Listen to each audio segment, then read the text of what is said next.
అయ్యా గా పెద్ద మనిషి నడిమిట్లు గుంతురండి.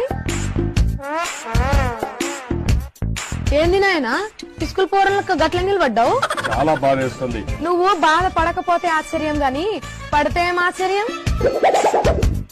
నీ ఏడుపు ముఖము నువ్వు గంటగనం బాధ ఎందుకు కోల్పోతుందో చెప్పు. అందరూ భయపడిపోయే పరిస్థితి వస్తా ఉంది. అందరా? ఎవరందరు? ఎక్కడందరు? నీ ఒక్కరికని చెప్పు. మామూలుగా మనుషుల ప్రాణానికి భయపడతాం. అవును కరెస్టే గాని నీ పానానికి ఏమైంది? బానే ఉన్నావుగా దుఃఖ లెక్క. ఎవరైనా మామూలు పంచి కట్టుకొని వస్తే వాళ్ళు చూడంగానే భయపడిపోయే పరిస్థితి. అయ్యా పంచె కట్టుకుంటే భయపడతారా ఎవరన్నా? పాయింట్ వేసుకున్న నిన్ను చూసినా భయం అవుతుంది నాకు. అవును సార్, ఈ నడుమ నువ్వు గజనీ లెక్క తయారైతున్నావుట కదా? నేను ఇప్పుడు కూడా నాకు బాగా జ్ఞాపకం. అబ్బో ఏమేం జ్ఞాపకం ఉన్నాయో చెప్పొకసారి. నేను ఒకసారి అపోజిషన్ లో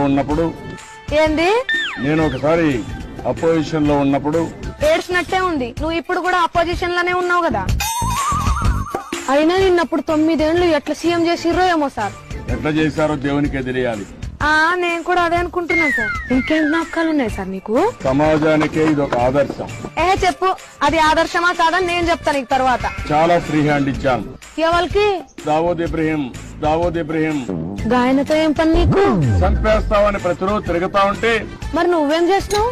4 రోజులు భోంచేయలేదు, ఇంట్లో నుంచి బయట రాలేదు. తర్వాత